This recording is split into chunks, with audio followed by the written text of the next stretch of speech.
My husband and sister have been secretly hooking up behind my back whenever I'm not around, and now I realize there's no one I can truly call my family. Posted by you/cheatersuck12. I can't move. If I move, it becomes real, and I have to accept what I saw and think about what's next. I came home from work early and saw my sister's car, thinking maybe she was dropping off some food from her job. But no, I walked in and saw my husband and sister naked in my kitchen, the kitchen I paid for. As soon as I registered what I saw, I got into my car and left.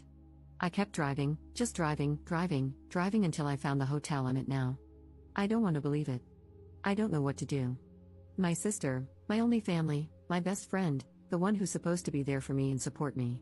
My husband, my person, my other half, the one who's supposed to love and respect me. The two most important people in my life have ruined everything.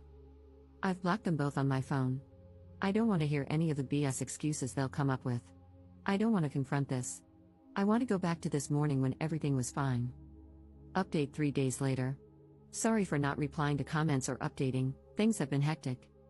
I didn't think I needed to explicitly say this, but by naked, I meant they were completely naked and having sex in the kitchen. I admit mentioning that I paid for the kitchen was odd and kind of funny, but anyone who knows me knows that the kitchen is my pride and joy. So yes, when I saw my sister and husband having sex in my kitchen, it stuck with me. And yes, they did see me. When I got to the hotel, I cried for a few hours and just wanted to tell someone, anyone. The two people I usually turn to when something happens in my life were the two I needed to talk about, and it was 11-something in the evening. I didn't want to disrupt my friends' evenings or burden them. So instead, I came to Reddit, thinking not many people would see it. The response I received was overwhelming. I want to thank everyone who sent me kind words and advice. Thank you so much for all the virtual hugs. I know I only commented once, it's because I had so much to think about and do. I truly appreciate all the love and support. There was so much amazing advice in the comments, though a lot of it was American-based. Regardless, I still appreciate it. One recurring piece of advice was to unblock them and keep the texts and calls as evidence, so I did that. After posting and having another good cry, I realized I needed to get my crap together. I didn't have my sister or any family to help, so I had to do it myself. I started researching my next steps. In the morning, my friend called, saying my sister had contacted her to see if I'd been in touch. I told her what happened, and she very kindly offered me her spare room and took her day off work to help me sort things out. I called in sick at my job, and with her help, I began making progress. I reached out to a friend who works at a bank, and she helped me start sorting out my finances. My friend also found me a lawyer to consult.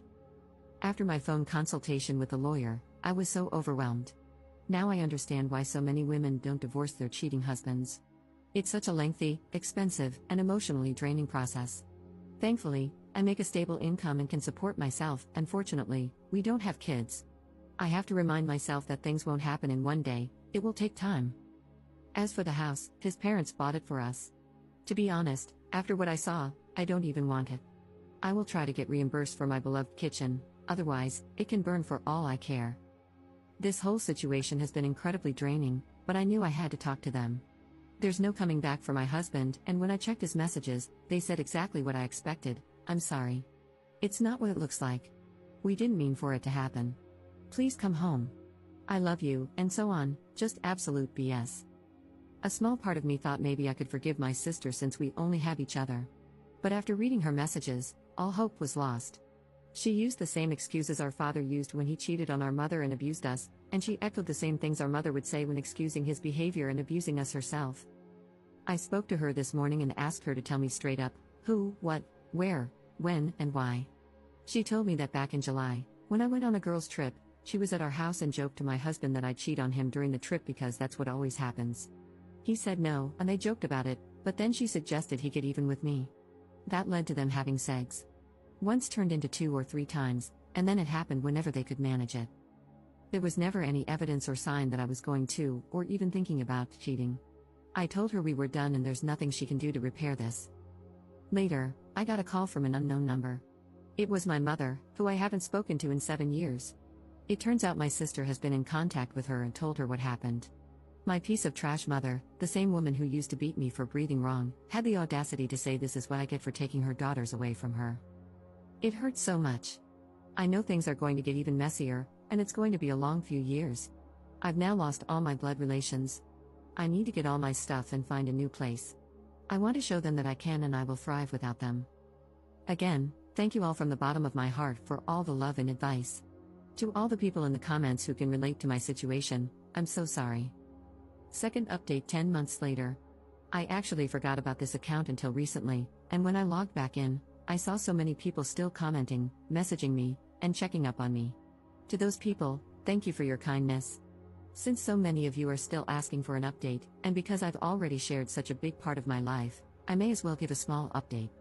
Back in October, my life was in chaos, but I was determined to soldier through it and show them that I can make it without them and succeed. I had to meet with my ex to talk about the house.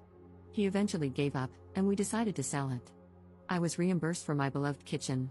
At first, my sister would show up at my job and my friend's house, but once I told her I would get the police involved, she stopped. I haven't seen her since February. I did hear from my pathetic excuse of a mother again, but that was also shut down, and I have not heard from her since the end of last year. I'm from NZ, so my ex and I have to be living separately for 2 years before we can divorce. Although I want nothing to do with him, I'm not too fussed. 1 year is almost done. I started therapy, which has been healing. I wish I had gone earlier. I have moved into my apartment and was promoted at work. I've also gone on 2 girls' trips and had some extra fun this time, as I was a single woman. And I've just started seeing someone. He has been very kind. Thank you all again for your kindness. I hope this is the update you were waiting for. Third update 18 months later. Hello, it's been a while. I still get messages and notifications asking for an update, so this will be my last one. I am officially divorced. It took a while, but I got there, and my ex-husband had 2 years to accept it and not fight it. I've got my own house, a nice kitchen, a cute, mature man on my arm, friends who treat me like a sister should, and a job that respects me. I'm happy and couldn't care less where my biological family is or what they're doing. I am enjoying the wonderful summer we're having in NZ and living my life. Thank you all for the support. Wish you all the best.